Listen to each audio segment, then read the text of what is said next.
Here's a tip, very simple. Then I'll explain why it's so important, at least in my opinion.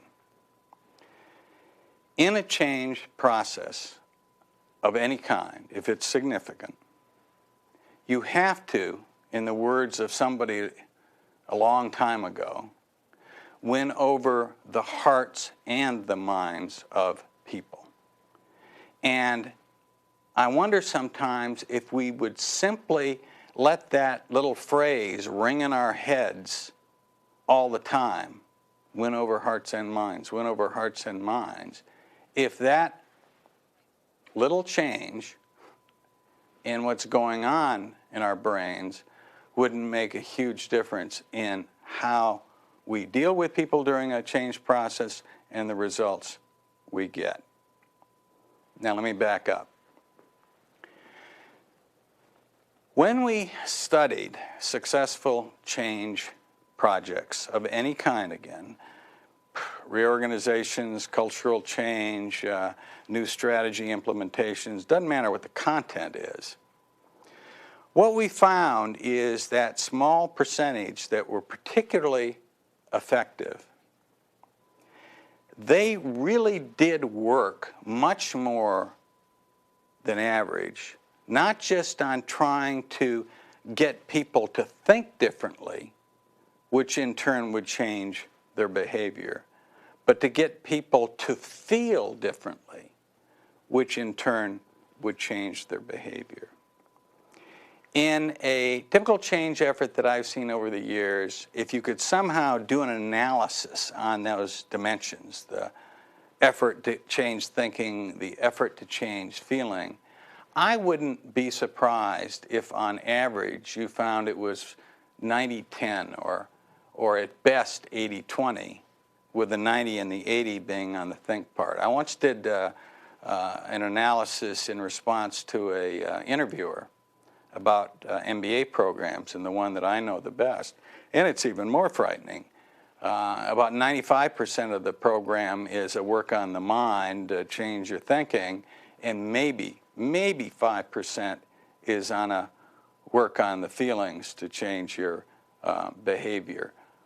They learn about, they've been taught about, they've been role modeled about the thinking part.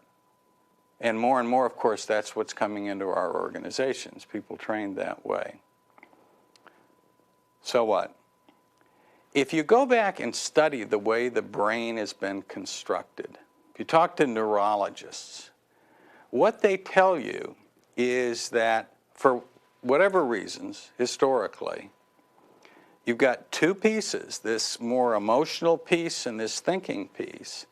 And the more emotional piece has a longer history than the thinking side. And it is more tightly connected in a funny way to those nerves that change and regulate our behavior. And if you want to make somebody change to a significant degree, not just a small degree, that's the more powerful lever. And in the most successful cases of change that we've studied, and you do that little percentage comparison, it's more like they work 60% on the heart side and 40% on the mind side. It's not 80-20, but it's not even 50-50. How do they do it? Hundreds of ways. I can't think of any, somebody says to me. No, you can. It's natural. That's the way you're built. You just let it come out. There are thousands of ways that you can create experiences. So much role modeling is just that. It's not, people aren't taking notes. He did such and such. There's a direct kind of emotion to emotion connection that helps you learn something, changes your feelings about something, and changes your behavior.